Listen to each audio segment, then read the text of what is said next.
Good morning students, मैं ओझा sir आपका momentum education channel में स्वागत करता हूं। और आज quick revision of chemistry in 5 second में आज मैं एक जो टॉपिक लेके आया हूं उसका नाम है हाइब्रिडाइजेशन।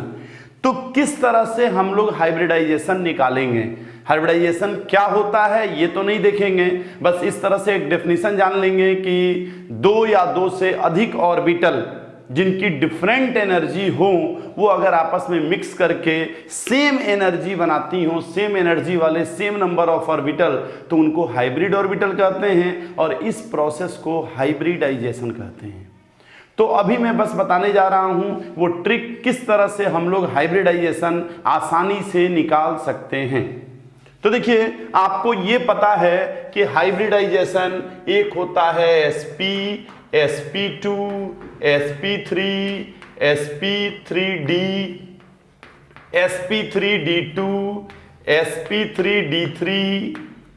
इसके अलावा भी कुछ होते हैं dsp2, dsp3 ये सब, लेकिन वो अभी मैं नहीं बताने जा रहा हूं, वो अलग से कोऑर्डिनेशन कंपाउंड में हम लोग देखेंगे। तो अभी देखिए क्या है मेथड इसका।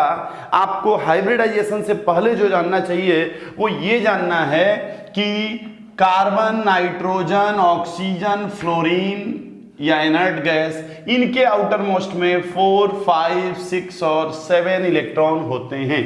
तो आपको ये जानना होगा इनके पूरे ग्रुप में, तभी आप कर पाएंगे। अब देखिए, अगर हाइब्रिडाइजेशन जो है वो sp है तो उसका एस्टेरिक नंबर 2 होना चाहिए। क्या होता है एस्टेरिक नंबर, मैं बता रहा हूं। यहां पहले लिख दूं 2, 3, 4, 5, 6, 7। अब जरा देखिए, जैसे मान लीजिए मुझे मीथेन का हाइब्रिडाइजेशन बताना है, तो हमारे पास क्या क्या तरीके हैं मीथेन के लिए। तो क्या है देखिए जरा, एक है कि ये मीथेन का स्ट्रक्चर देखिए, मीथेन कितनी तरफ से घिरा है, 1, 2, 3, 4। मीथेन माने कार्बन, तो 4 तरफ से घिरा है, तो इसका हाइब्रिडाइजेशन हो गया sp3। एक ये तरीका है। आप अमोनिया देखिए, अमोनिया के आउटर मोस्ट में कितने इलेक्ट्रॉन होते हैं, 5। 3 से वो बॉन्डिंग कर लिया, तो कितने इलेक्ट्रॉन बच गए, 2।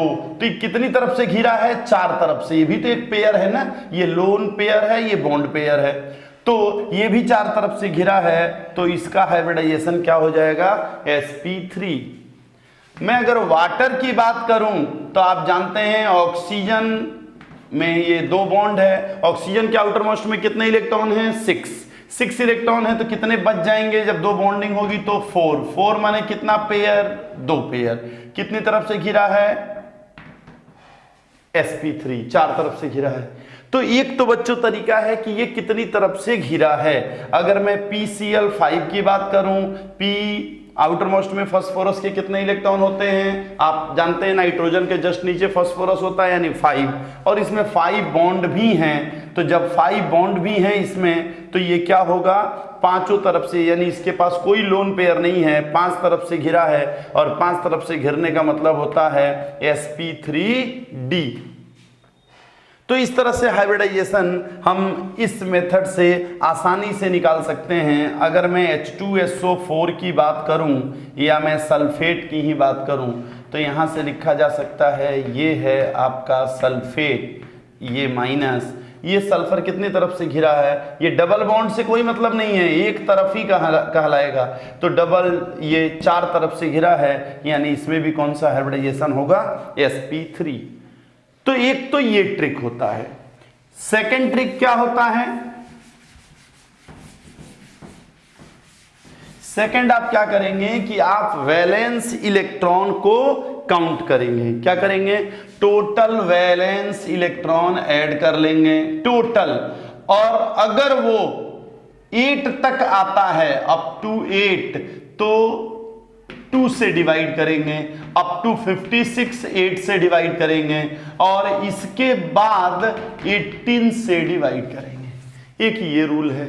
जैसे मान लीजिए मैं कह रहा हूं, अभी मैं अमोनिया लिखा था वही लिख रहा हूं, नाइट्रोजन के आउटर मोस्ट में कितने इलेक्ट्रॉन होते हैं, 5। हाइड्रोजन के आउटर मोस्ट में कितने इलेक्ट्रॉन होंगे, 1, लेकिन 3 हाइड्रोजन है तो 3। टोटल कितने हुए 8, कितने से डिवाइड करेंगे 2 से, कितना आया 4, 4 मीन्स sp3, तो इसका हाइब्रिडाइजेशन हो गया sp3। जैसे सल्फेट, ये है आपका सल्फेट, ठीक है। अब सल्फर के आउटर मोस्ट में कितने इलेक्ट्रॉन होंगे, तो सल्फर के आउटर मोस्ट में 6, ऑक्सीजन के आउटर मोस्ट में भी 6, तो क्या हो जाएगा 24, और -2 मतलब 2 और इलेक्ट्रॉन आ गए, तो टोटल कितने हुए 32। 32, 8 के बाद 9 से 56 किससे डिवाइड करना है 8 से, कितना आएगा 4, हाइब्रिडाइजेशन sp3, 4 मतलब sp3।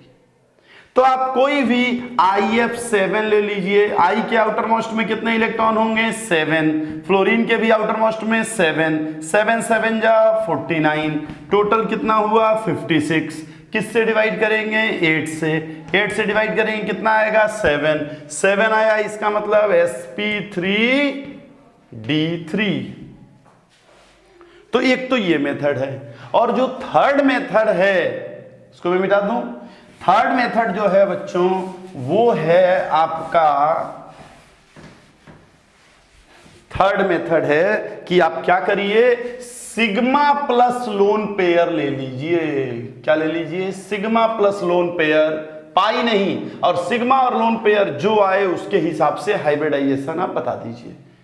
जैसे आप जरा देखिए, मान लीजिए मैं बात करूं अमोनियम आयन की, नाइट्रोजन के साथ कितने सिग्मा बॉन्ड होंगे भाई, 4 तरफ से हाइड्रोजन जुड़ा है, आप 4 तरफ से हाइड्रोजन जोड़ दीजिए तो आपको पता है कि कितने सिग्मा हैं 4।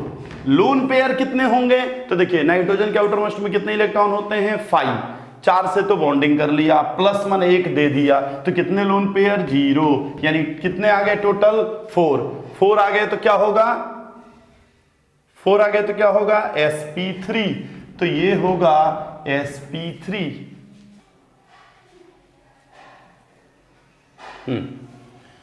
जैसे वाटर में ले लूं तो वाटर में क्या होगा, आप जरा देखिए कितने सिग्मा बॉन्ड 2 हाइड्रोजन के साथ, ऑक्सीजन के आउटर मोस्ट में कितने इलेक्ट्रॉन होते हैं 6, जब 2 बॉन्डिंग हो जाएगी तो कितने बचेंगे 4, 4 माने कितने पेयर 2, टोटल कितने हुए 4 मतलब sp3।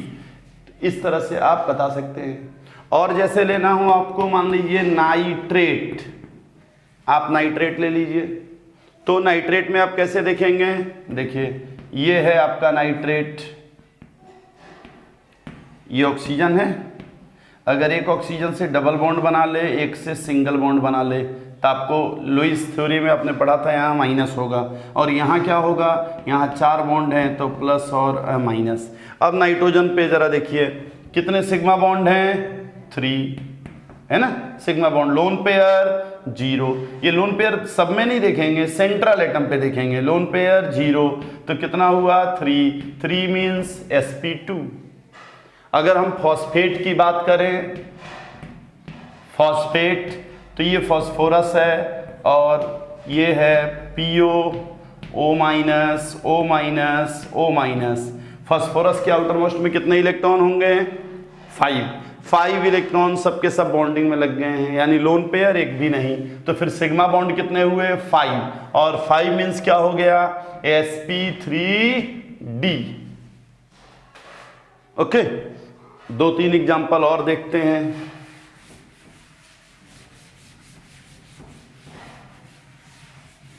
दो तीन एग्जाम्पल और देखते हैं। XeF2, देखिए ये है Xe और ये है F, ठीक है।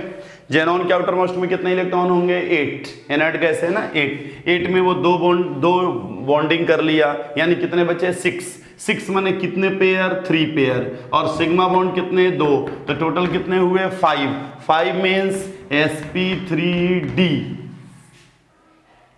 ओके, अगर मैं कहूं XeOF2, जरा इसका देखिए, ये है XeOF2, कितने सिग्मा बॉन्ड 3 और कितने लोन पेयर, तो जेनॉन के आउटर मोस्ट में अभी देखिए 8 इलेक्ट्रॉन होते हैं, 8 में वो 1 2 3 4 से बॉन्डिंग कर लिया, कितने बचे 4 मीन्स 2 पेयर, यानी कितना हुआ 5 हुआ, तो ये भी sp3d।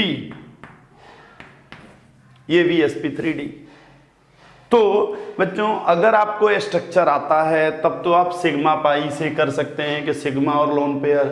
अगर आपको स्ट्रक्चर नहीं आता है तो उस कंडीशन में आप क्या करेंगे, जो डिवाइड करने वाला मेथड है ये वाला, जैसे मान लीजिए मुझे इसी का देखना हो तो जेनॉन के आउटर मोस्ट में कितने इलेक्ट्रॉन होंगे 8, फ्लोरीन के आउटर मोस्ट में कितने 7, तो 7 2 जा 14, टोटल कितना हुआ 22। बस यहाँ थोड़ा ध्यान देने वाली बात है कि 22 को किससे डिवाइड करेंगे हम लोग 8 से, तो कितना हो जाएगा 8 2 जा 16, ओके कितना आया 6। अब इस 6 को फिर से 2 से डिवाइड करेंगे, 8 तक 2 से डिवाइड करते हैं तो फिर से 2 से करेंगे और ये 2 और 3 दोनों को ऐड कर देंगे, दोनों को सेंट, तो ये आ जाएगा sp3d।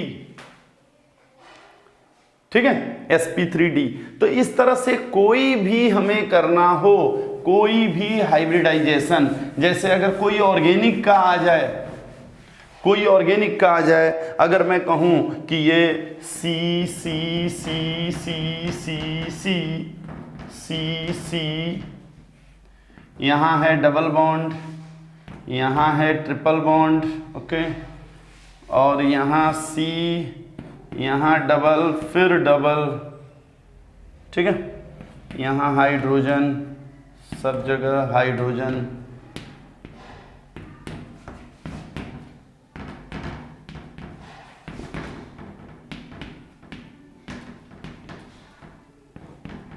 ठीक है।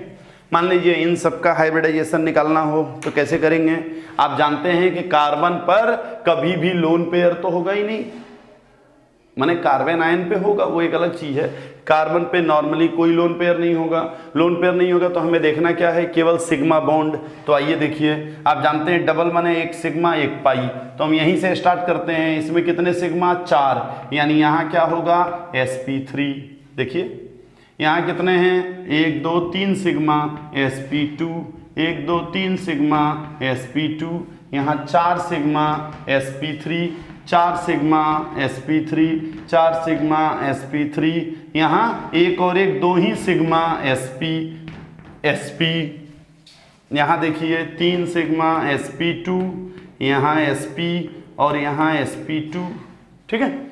यानी इस मॉलिक्यूल का ऐसा कोई मॉलिक्यूल आए तो आप ये बिल्कुल नहीं कह सकते कि इसका कोई एक हाइब्रिडाइजेशन होगा, क्योंकि इसके बहुत से सेंटर हैं तो हर जगह अलग अलग अलग अलग हाइब्रिडाइजेशन होंगे, ठीक है। तो आप थोड़ा सा प्रैक्टिस करिए हाइब्रिडाइजेशन पे। हाइब्रिडाइजेशन बहुत ही आसान टॉपिक है, इससे हम लोग आसानी से कर लेते हैं क्वेश्चंस वगैरह। तो ये आज करिए आप लोग हाइब्रिडाइजेशन से रिलेटेड क्वेश्चन। आज के लिए बस इतना ही, अगले QRC में हम लोग एक नए टॉपिक के साथ आएंगे। तब तक के लिए धन्यवाद, थैंक यू बच्चों।